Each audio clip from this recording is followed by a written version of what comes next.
All right, so we're on to 205 Live, talking about 205 Live. The show opened up with another Austin Aries Neville recap, and at this point, this is getting so ridiculous.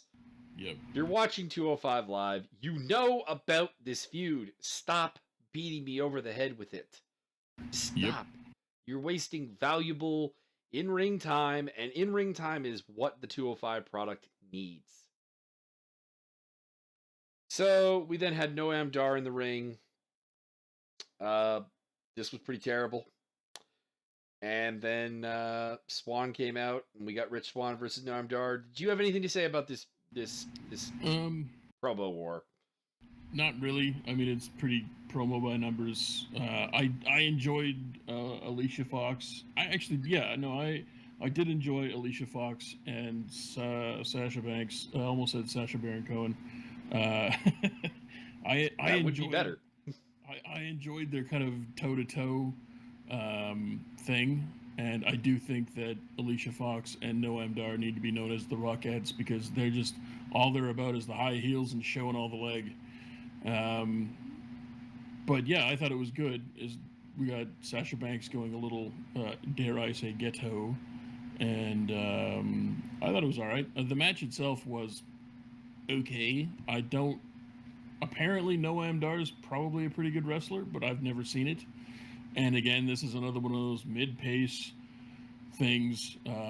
Rich Swann got over a lot of athleticism when he was allowed to, and there were very brief spots in this match where I went, oh, that was good. Oh, that was really good. But, I mean, I said it probably like 2-3 times in my head, and that was it. I do like the off-the-ropes flipping leg drop.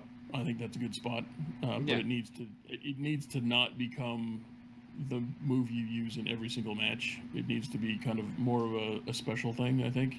That was kind of the thing, is like that I enjoyed, but that was from the Raw match, and this felt exactly like the Raw match, given I think a little more time. Like I don't know, it was longer, but it felt longer. Yeah, I think it was. I think it was at least an extra like 3, 4, maybe even 5 minutes longer. With Dar getting the win instead of Swan. Some of the spots were the same. Dar worked the arm again, with no real story to back it up. It's not like Rich Swann even has like an injured arm. It's just, we're gonna go back to working the arm, because why figure out a second match when we could just more or less reuse the first one? Yeah, everybody seems to be working an arm or a leg these days. There doesn't seem to be any variation on that theme throughout any show or any match type. Yeah, and no real creativity with working it over. Like we're gonna get into later with like some more creativity on working a joint, but this was not it. And also the ending was just bad, because like Rich Swann just like misses a walking forearm into the corner. He has no real momentum. There's no real reason to think that he's really stunned, and then he just get kicked in the head for a pin. Yeah. Yeah, this was not good. This was not good. This was an attempt to say Sasha Banks is going to be on 205 Live. Please watch it. Yep. And she was there, and what she did was good, but I would have expected more involvement, possibly. I mean, she looked good in the sequined catsuit thing. That was great. She can dance. That's good. That's great. But she can also really wrestle when she's given a good opponent. So can we maybe do that? Possibly. It's like the only real good thing coming out of this feud is they may do more stuff with Rich Swann and Sasha Banks, which could be good. Could be good. They don't seem to have the greatest chemistry in the world, but maybe that'll improve over time. Yeah, maybe. We'll see. Keep an eye on that, I guess. But the match quality it's not been great, and it's been kind of predictable and drawn out at this point. I don't want to see more of it. I don't. No, not really. I don't want to. Like, we're heading into a pay-per-view match with the mixed gender tag match, and I'm like, I don't want to see Alicia Fox wrestle Sasha Banks again. I don't want to see Noam Dar wrestle Rich Swann again. So you completely killed this match for me. Pretty much. After that, we had Cedric Alexander do a promo, which, I mean, that was cool. He at least explained why he's not involved in that feud. It's not a good explanation, and quite frankly, it's the wrong explanation, and whoever is writing this storyline is, there is no storyline at this point. It's just nothing. They couldn't be bothered. They already have Rich Swann established as a guy that will do things, and he has abilities, and you want to watch Rich Swann in the ring because he'll do cool stuff. And they're just having Cedric Alexander squash people when he should be coming back and should have a program against an established, another established guy. And then he can get over and you can push him towards the main event. Yeah. Cedric Alexander squashed Corey Hollis. Hollis got to have some offense, so, a little bit of competitiveness in the squash, but really a squash. Alexander hitting the lumbar check to get the pin, and that's about all I have to say about that particular part. Yeah, pretty much. It's just a waste of time, waste of his time. Well, I mean, I guess he gets to be on TV. Yeah. Then we had a Tozawa Kendrick recap plus additional hype for Aries versus Neville again. Yeah, we know, because later on they did more promo work, and we understand. We had 3 separate promos for this match. Yeah. 3 separate promos without there being a match on the on the night. We had a Bobby Roode hype package, same stuff. And then Mustafa Ali took on Drew Gulak, and I enjoyed this match. Yeah, I did too. There were a bunch of. I literally watched it probably an hour and a half ago. I don't really, again, remember. It seems to be a symptom these days. I don't really remember a lot about the individual matches. There's just some spots. I like the opening attack. I had my initial reaction when Gulak did the foot DDT thing was, that's fucking stupid. And then I really thought about it, and I'm like, oh, that would actually hurt a lot if he did it right. Never mind. Yeah. A couple things that was just ironic about this match. This is a match that Drew Gulak won, and he's the no-fly zone, the boring wrestling to a degree guy. Like, this is gimmick. Mm-hmm. And there was more flying and better pace to this match than all the other matches, than anything else on this card or anything from SmackDown. And this is also the thing that I really have to make, is that Drew Gulak is basically WWE. He wants you to not fly, not be particularly yourself, not do the things that got you over in the indies, and he's a heel. Mm-hmm. WWE, please see the irony in this. Yep, I did enjoy the fact that they used a lot of that, and then Gulak got the win, because I've seen you and I've seen these factions before, with the right to censor, and what was the one in WCW where they just called The Authority? Is that where they stole that from?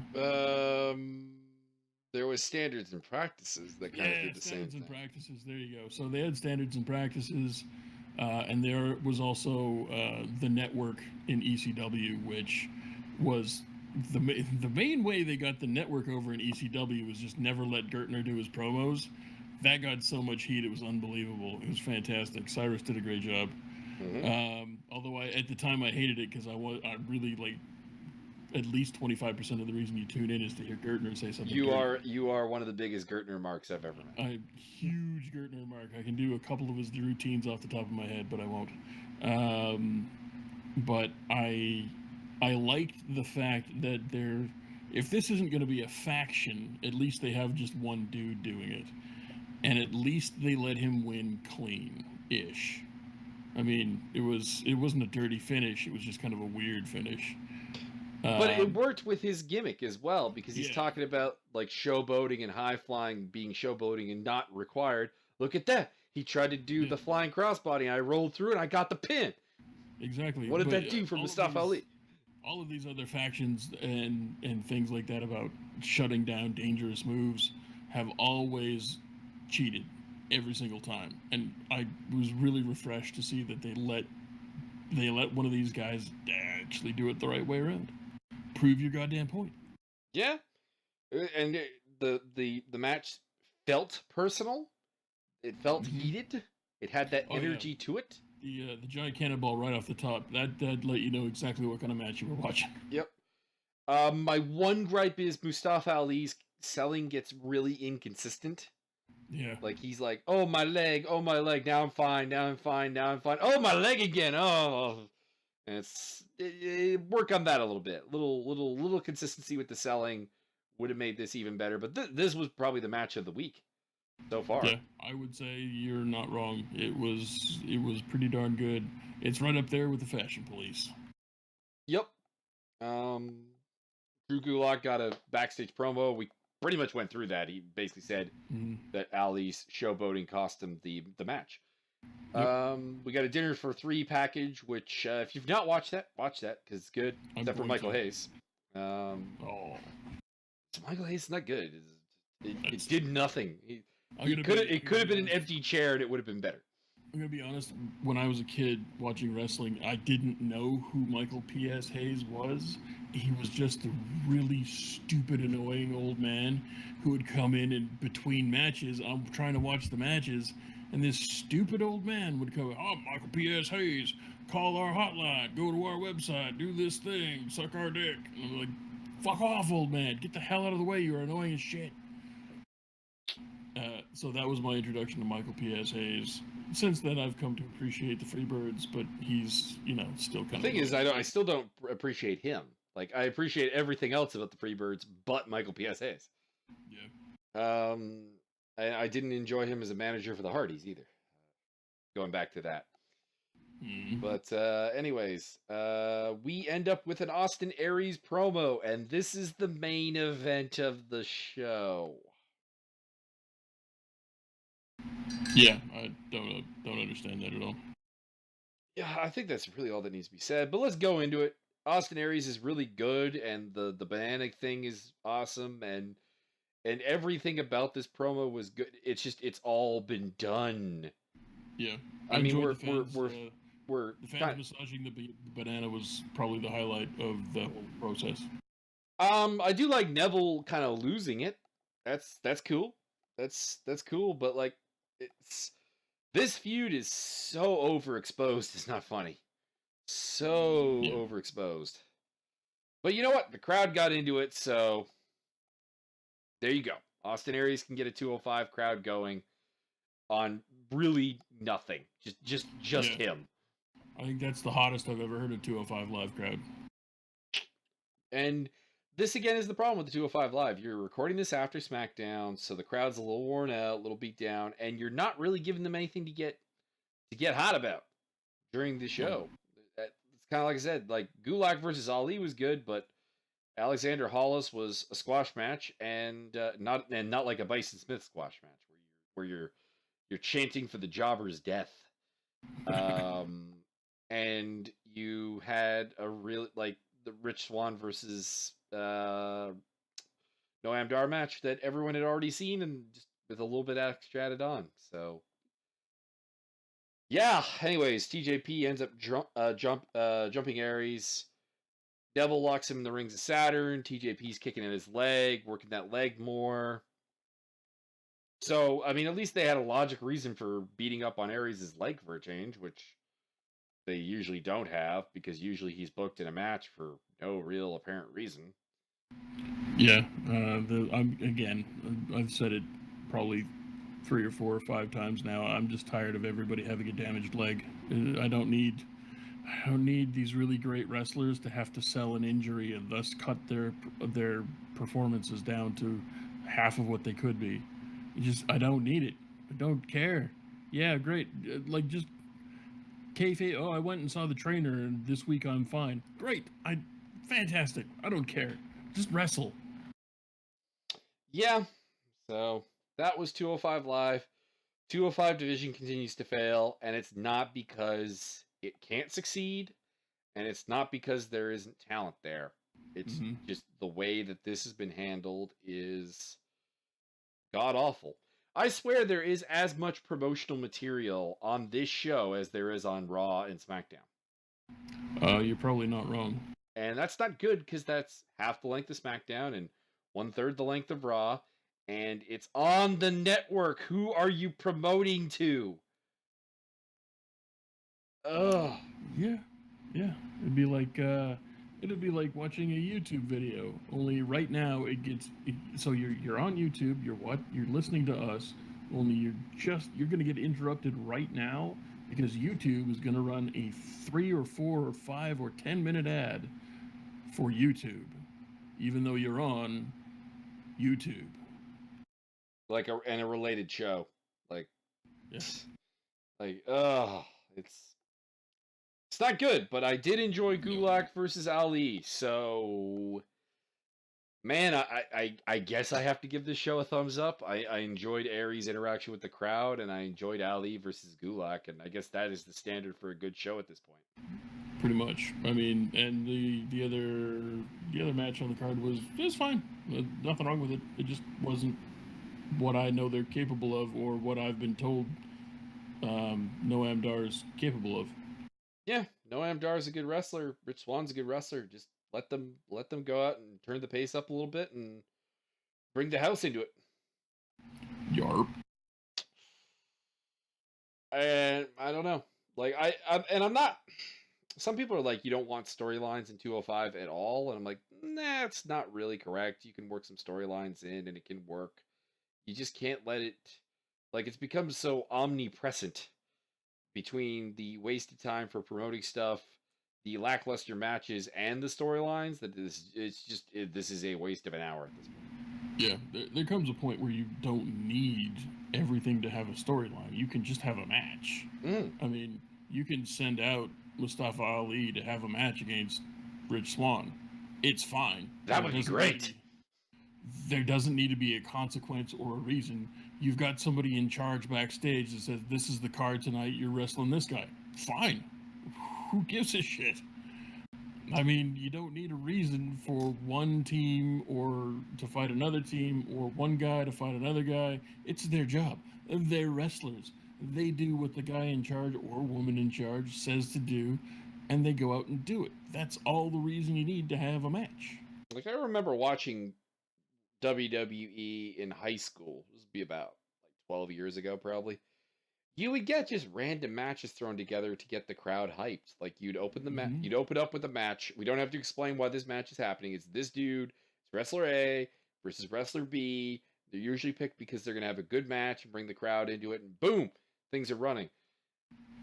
There's no structure to things anymore. Like, everything has to be an impromptu match, and I'm just like, if this is a real, which again, kayfabe wise, wrestling is real, it should take after, to a degree, mixed martial arts and boxing and kickboxing, in that there's a fight card tonight. And we could do an occasional impromptu match because things get weird, but like on SmackDown, we had an impromptu tag match to start the show. We had nothing here on 205 Live, but like every show minus 205 Live, because 205 Live seems to actually have a card for a change. It's welcome to a day when, you know what, Kevin Owens doesn't actually have a match today. In fact, Kevin Owens, Shinsuke Nakamura, Baron Corbin, and Sami Zayn don't have matches today. Four of our 6 biggest stars don't have matches today. Yeah. What the hell? You could do a match. Let's see, Dolph Ziggler versus random person versus Big Cass for no reason. You could just do it. I tend to think that particular one would suck, but whatever. Just pick a random versus Scott Dawson or is it Dash Wilder who's hurt? No, it's Dash Wilder who's hurt. Yes, the one with the beard. No, the other one with the beard. Dawson's the one with the beard. Yeah. You got the Revival kicking around backstage. Have a Scott Dawson versus Sami Zayn match for no reason. You can just do that. It's okay. We'll watch. It freshens things up, and it avoids the overexposure of the matches that we're actually talking about here. Yeah. Like, the reason I'm so not into Aries versus Neville, I am still, because like these two will still have a good match and whatever, but that's because these are two of my favorite workers on the roster. But we've seen it so many times and it's gone through. Now, if you want to give me like Aries and a different flavor match with, let's say, let's say Neville versus Mustafa Ali, and put Aries in there with Tony Nese. I mean, we did actually have the match with Tony Nese, but without Neville being involved, you know what? Suddenly it's a little fresh. Do some things, get me interested again. Gives me a little break from the program. Bam, you suddenly got me way more invested in this feud than I was beforehand. I mean, you could have Aries versus Jack Gallagher. They could shake hands before the match. They could have a really good match, and they can shake hands after the match. You don't have to have, not everything needs to be. If you want to have a reason, here's a scenario. You've got the Revival kicking around backstage, Kurt Angle, and then suddenly you've got a match between Scott Dawson and whoever else, just any other random wrestler, and Corey Graves or whoever, one of the 19 announcers can leg slip. Well, Kurt Angle, they were around, the Revival were around backstage again, and Kurt Angle just decided that one of them hadn't had a match in a while, so he made a match. Done. It's also that you don't really need much of a reason for a match other than wins get you closer to a title. Yeah. Like, this is supposed to be a soap opera of a combat sport, but within the soap opera, the combat sport is supposed to be real. So simply winning or losing is moving up the rankings. It's like in MMA, your biggest fights are ones that like have a story to them. The Conor McGregor versus Jose Aldo, the McGregor versus Eddie Alvarez, the John Jones Daniel Cormier type bouts. But below that, you have a bunch of non-story matches. Two guys who don't even really say anything about each other particularly go out there and try to kick each other's ass. Yep. And in wrestling, you don't want to overdo that. Like you want to, you need the story because it's not real, but you can do just a random match. You see it in ROH all the time. Yeah, I mean, you could do an Uso versus AJ Styles. You don't have to have a reason. Yeah. Anyways, that's all for 205 Live. We'll be back at you for NXT tomorrow, and we'll be doing some Lucha Underground stuff as well. So I hope everyone enjoys that, and I just hope WWE gets a little bit better. Yeah, a little better product. I continually, every single week, I go, Raw is 3 hours. Why didn't they have more wrestling? They've got, is there Raw? Do they not have enough wrestlers? Can they? If you have a 3-hour show and I don't have 2 to 4 20-minute matches, I don't know what you're doing. You can fill time by having great wrestlers go out and have great matches. It's acceptable to do that. It's fine. Yeah, it goes back to this whole concept. WWE doesn't want to be a wrestling program, but people are coming to you for the wrestling. We're not here for the acting. Yeah. We're not. The acting is, generally speaking, subpar. Yeah. All right. Now get down and give me 1/2 of a push-up. There, I gave you 1/2 of a push-up. Well, not you in particular, but people. I hope everyone in the crowd gave you 1/2 of a push-up. But I didn't say which half. Ooh. True, that's the mystery.